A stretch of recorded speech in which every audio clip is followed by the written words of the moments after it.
Welcome to People Tech, the podcast of the HCM Technology Report. I'm Mark Feffer, and I'm coming to you today from the expo floor of the HR Technology Conference and Exhibition. And with me is Russell Klosk. And Russell, I'm going to ask you to introduce yourself. I'd be happy to. So I am a managing director with Accenture's talent and organization practice. I am client-facing, so I build solutions for Fortune 1000 companies, and my primary area of focus is around workforce planning, HR analytics, and the execution arm of all of that stuff is, of course, around the talent strategy, whether it's recruiting, learning, succession planning, leadership development, et cetera. So what have you seen here at the show that's really gotten your attention?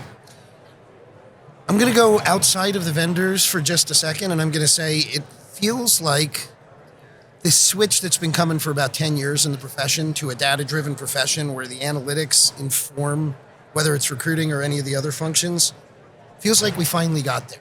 Whether it's the vendor solutions or just the way that people are talking about it.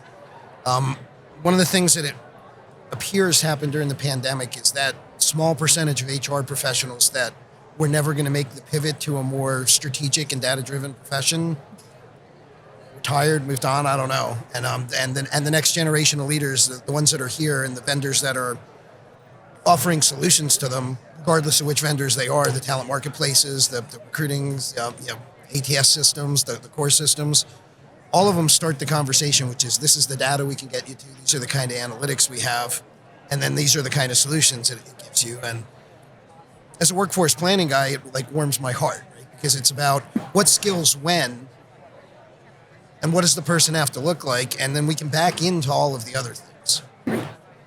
You know, skills is a funny topic, but I've heard it said that you can borrow skills, you can buy skills, or you can build skills.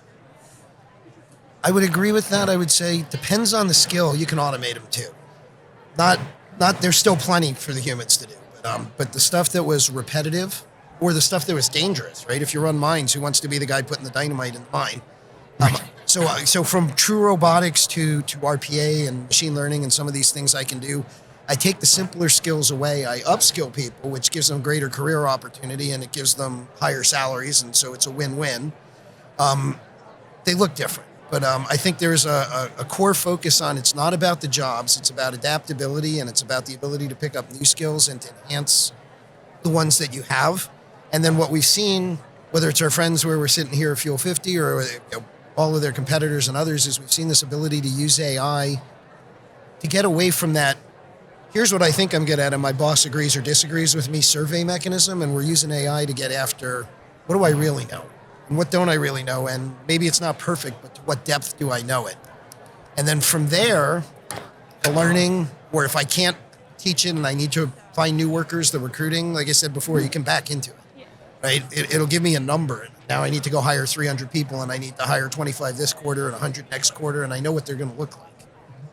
Right? I can go looking for profiles based on the skills as opposed to someone that looks like me, or if I'm overemphasizing the other way, someone that doesn't look like me. Right? Those are important things, but first they have to be able to do the job. Right. You know, people talk about AI so much in this business, and has it become kind of a, I don't want to say artificial thing, but everybody's got it, it's table stakes? Yeah, I'm gonna pivot the other way. I think we're overusing the term. Okay. I think we're still in the process of training true AI, but what we have gotten to is natural language processing that can convert to data. We've gotten to really good algorithms that are prescriptive. We've gotten to machine learning, which is not true AI, it's machine learning, but that can scramble through complex equations and spot patterns that, not that a human couldn't, but nowhere near the speed, and make it meaningful. And we've certainly gotten to robotic process automation and those type of things. For the true AI, where it's voice at the table and it's making decisions the same way a person would, I think we're still training the models, but it's in eyesight now. If you had asked me that question 3 years ago, I would have said a decade. I don't think it's a decade. I think it's 3 years, maybe at the outside. Doesn't mean it won't evolve past that, but we're also in an age, not for the average company. It's not something they're going to put on their own premises, but I can go buy quantum computing capabilities capabilities from AWS. To do true AI, I need some of those things. I don't just need server farms. I need the kind of, I can't just stack my processors to make the AI do what it's going to be capable of as those data sets continue to evolve. I need a different kind of computing power. And I don't need to own it. I just need to rent it when I need it. You know, all of this talk of AI, advanced technology and such, do workers care? I think what workers care about is it a meaningful work environment? Am I engaged? Am I doing something that will give me opportunity to grow? Do I fit with the culture here? So do they care that it's the AI that helped them go through the recruiting algorithms so that they fit with the culture? No, but they care if you got it right or not. The bigger question to me is, are they willing to trade, and I don't know the answer to this one, but are they willing to trade some degree of their privacy for what that bespoke experience might be? Because what the technology has done, am I too far away? Yeah. What the technology has done at this point is it's gotten to the point where is the line between creepy and not creepy on what I can find out about someone? And part of that line is, what am I willing to give up to get what I really want? And I don't know that we know the answer to that. I think we're all going to fumble with that for another year or two. What, I don't know if you've been through the startup area yet. I walked through, I haven't talked to everyone over there yet. I walked through twice so far. I'm working on it still. Anything in particular catch your attention? I'm going to say I was hoping for more on the advanced analytics front. I was hoping for more on the employee engagement front, because I think those are the bigger areas, especially if the economy is slowing. Not that I don't love new recruiting technology, but how many times can you reinvent the wheel? It's still sourcing, screening, selecting. I don't need 40 different new startups. If someone's got a better mousetrap, by all means. But a lot of it looks the same with a different wrapper. Mm-hmm. And so the ones that are catching my attention are more on the analytics front. The engagement stuff is really catching my attention. We're going to have a weird experience. Whether we enter a true recession or not, the demographics have caught up, right? Not just because of the pandemic. They were going to catch up anyway. That just accelerated it. But there's going to be jobs even through a recession. We've never had that experience before. So what makes me attractive as an employer when everyone's got hiring freezes and I'm just trying to hire specific things? And that to me is about employee experience and employee engagement, and productivity and innovation and meaningful work. And so I'm looking for where the software can do those things. When you were talking about employment and in the job market, going back to skills a bit, I wonder, are workers as preoccupied with skills as employers are? I don't think employers are preoccupied. I think employers have finally made a shift to, I want your ability to adapt to what's coming next. I want that from you first. So instead of, if I look back 2 years ago, I need 10 years of experience. I'm going to use an IT example because they're easy examples, but I need 10 years of experience coding in C#. If I was hiring today, I would say a nice to have would be coding in C#. I need experience doing DevOps in a 4th generation computer language. But what I really want is your ability to adapt to the 5th generation language that is coming, even though I don't know which one I'm going to want yet. And ultimately, if I look 10 years down the road, to the 6th generation language, and none of us know what that's going to look like. But you know, we've gotten to this point where it's moving so fast that I care more about, can I upskill you? Can you pick it up quickly? And do you have that aptitude to do that? And then a basic set of components underneath it for what I need you to do today. I think the job applicants are still looking at it from a skills point of view, but it's not actually what they're looking for as people. They think they're playing the game the way the game is set up. I need to have these skills to get that job. We're somewhere in the middle of that switch. We haven't made it all the way yet, but we're certainly going down that road. Is this weird dynamic that you described, jobs in a recession, or today it would be like the Great Resignation, how are those impacting all of us? So it's not like we didn't have hybrid workforces before. It's not like we didn't have remote workers before. It came to the masses to some extent. What's interesting to me is, I mean, you can read the newspaper as easily as I can, and all of the sentiment analysis says, I want to be remote, I want this kind of flexibility, I'll quit if you don't give it to me.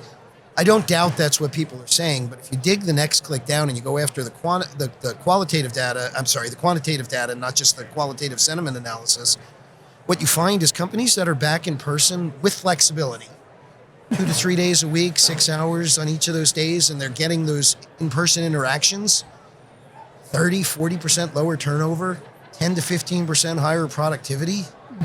The innovation will follow that. It hasn't caught up yet. But there was this myth in the middle of the pandemic that productivity didn't fall, output didn't fall. If I'm working 3 hours more a day to produce the same amount of whatever it is I produce, productivity fell. Right. It just didn't cost me anything.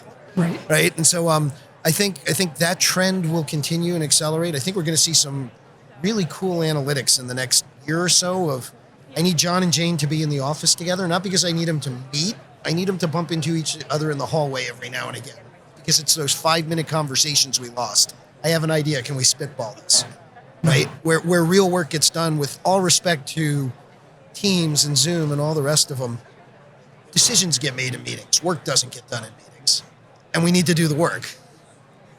Or that's what's supposed to happen at meetings. But that's the corporate guy in me. The corporate guy in me says if there's meeting invites and 9 people and PowerPoint slides and agendas and meeting minutes, that's not where I'm doing the really meaningful work. It's when I can focus on my own desk for 20 minutes and just sit down and think. Right. And I'm a knowledge worker, admittedly, and so I think of it through a knowledge worker's perspective. But I need those things. I need those informal interactions. I need the handshake in the hallway and, hey, I've been thinking about something. You got a few minutes, we can talk at some point. I can then move that online and I can have a one-on-one, but those interactions are all so formal in this fully remote world. And that, even if I go full metaverse and I put on the Oculus and grab the goggles and go immersive and everything old is new again and it's Second Life 10 years later, but with better tech, I don't replicate it, because it's still, I was invited to this and here I am, as opposed to just the info. Does that make sense? Yeah, it does. My last question for you is, when you come back here next year, what do you expect to see that's different? So, for the first time in 3 years, and I was here last year, this is what it used to feel like. It's not just the people that are motivated to be here. There are decision makers here. There are influencers here. Last year was primarily the influencers that just wanted to be back in person. It was a smaller show for obvious reasons. This is about the size that this was before. I think that will continue. I think we're going to see a little bit more of the VR stuff on the floor next year. So it's not that people aren't talking about it, but I haven't walked past a booth yet where someone offers to put an Oculus on my head and let me dive into an immersive experience. I think we're going to see that and some of the natural language processing start to creep forward into the technology that exists already. It's just going to be, how do we interface it with it in different ways? We're not far off that Star Trek scene where Scotty picked up the mouse and tried to talk to it. I think we're going to start to see that as a common experience at some of these booths next year. And then the one thing that seems like it's missing here is, I'm going to use the broad term SI, but the services, the system integrators, it's all, they're usually here too, and they're not here for whatever reason this week. And I don't know if it's because of the other overlapping conferences that are occurring at the same time or not, but not just my own employer, like what's here is small. You usually expect to see the big four represent in a big way, and the IBMs of the world represent in a big way. And they're here, but they're not. Right? So I think we'll see them come back next year too, because this versus the big vendor shows, that's a sold audience. These people are looking for what else do they need, right? Russell, thanks so much. Most welcome. Thank you for having me.